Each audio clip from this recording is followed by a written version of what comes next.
à toutes et à tous et bienvenue dans une nouvelle vidéo. Aujourd'hui, on va aller dans la continuité de ce qu'on a vu avec la décision BAC-DELOCA, puisqu'on va parler de l'arrêt USIA, Union syndicale des industries aéronautiques, qui a été rendu le 16 novembre 1956 par le Conseil d'État. Allons directement aux faits. En l'espèce, un décret de 1953 a supprimé la caisse de compensation pour la décentralisation de l'industrie aéronautique. Il n'y a pas grand-chose à raconter, donc autant aller directement à la procédure. L'Union syndicale des industries aéronautiques a alors formé un REP, un recours pour excès de pouvoir, afin que le Conseil d'État annule le décret. Si vous voulez en savoir plus sur le REP, j'ai fait une vidéo spéciale que je vous mettrai en barre d'infos pour vous expliquer d'ailleurs pourquoi est-ce qu'on passe directement dans le Conseil d'État et pas devant un tribunal administratif par exemple. Ce qu'il faut simplement retenir concernant les faits, et on va y revenir un petit peu ici, c'est que la loi sur laquelle se fondait le décret de suppression autorise uniquement la suppression des SPA, services publics administratifs, mais pas des SPIC, services publics industriels et commerciaux. Et ici, le Conseil d'État a considéré que la caisse de compensation, c'était un EPA, un établissement public administratif, gérant donc un SPA, service public administratif. Dès lors, le décret respectait bien la loi puisqu'il s'agissait ici d'un SPA, donc pas de problème. Maintenant, on va venir regarder pourquoi est-ce que cet arrêt est tellement important et qu'est-ce qu'il change en fait dans la jurisprudence administrative.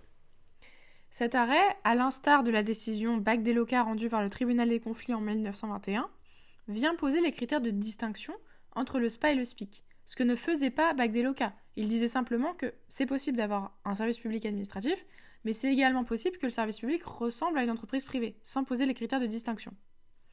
Le premier critère, c'est celui de la présomption de SPA.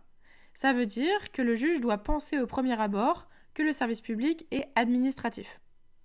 Toutefois, cette présomption, elle est simple et non pas irréfragable. Ça veut dire qu'elle peut être renversée très simplement en regardant les critères de détermination du SPA ou du SPIC.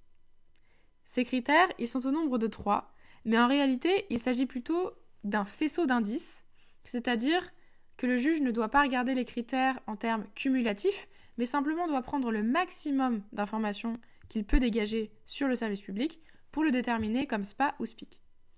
Le premier critère, c'est celui de l'objet du service. La plupart du temps, le SPIC est toujours lucratif. Un service public industriel et commercial cherche à faire des profits, cherche à faire des bénéfices, ce que ne cherche pas à faire le SPA. Dans un deuxième temps, on va regarder l'origine des ressources.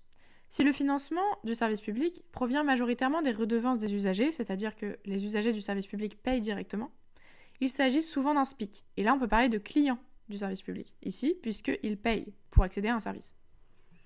Toutefois, si le financement provient majoritairement des subventions ou des impôts, c'est-à-dire qu'il nécessite l'intervention de la personne publique, de l'État, on va souvent être dans un cas de SPA. Mais encore une fois, ce sont seulement des critères appartenant au faisceau d'indices.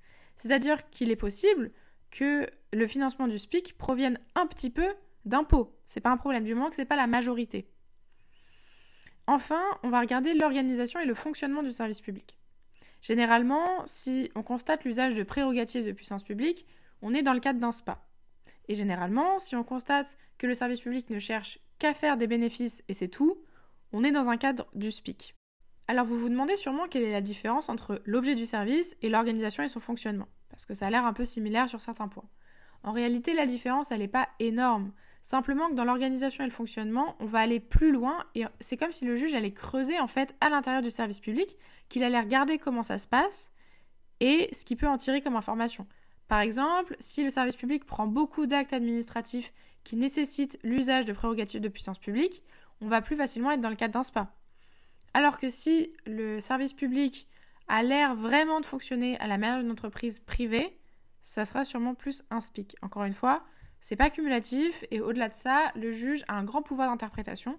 Il peut considérer que oui, on a une partie des financements qui provient des subventions de l'État, mais d'un autre côté, l'objet du service public est lucratif. Dans ce cas-là, ça peut quand même être un SPIC, alors même que l'État est intervenu dans l'origine des ressources. Vous voyez ce que je veux dire ? C'est relativement large et il faut se référer en fait à l'interprétation du juge. Mais c'est quelque chose que vous pourrez par exemple critiquer si jamais vous êtes amené à commenter un arrêt sur la question. Est-ce que le juge, selon vous, utilise suffisamment le faisceau d'indices et interprète suffisamment ces différents critères ? Enfin, je vais juste faire un dernier petit point sur la différence entre l'arrêt NARCI ou l'arrêt APREI et cet arrêt USIA. Vous pouvez vous dire, mais on parle de service public dans les deux, quelle est la différence ? Eh bien, en réalité, dans l'arrêt NARCI, on vient poser des critères cumulatifs d'identification du service public. On ne nous parle pas de service public administratif ou industriel et commercial, seulement le service public. C'est-à-dire que dans NARCI, on veut juste voir si l'activité, c'est un service public. Dans USIA, on veut savoir si le service public est administratif ou est industriel et commercial. On sait déjà que c'est un service public. On n'a pas besoin de le prouver dans USIA. La distinction est très importante. De plus, dans l'arrêt NARCI et dans l'arrêt APRI, on pose des critères qui sont cumulatifs, celui de l'intérêt général, celui de l'intervention de la personne publique, etc. Alors que dans USIA, on n'a pas de critères cumulatifs, c'est un faisceau d'indices qui englobe énormément de choses. Donc c'est important de bien différencier les deux et de distinguer la question de l'identification du service public de la question de la distinction SPASPIC. Voilà, la vidéo est déjà finie, j'espère que cela a été un peu plus clair pour vous. Si vous avez la moindre question, n'hésitez pas à la poser en commentaire et je vous remercie d'avoir visionné cette vidéo.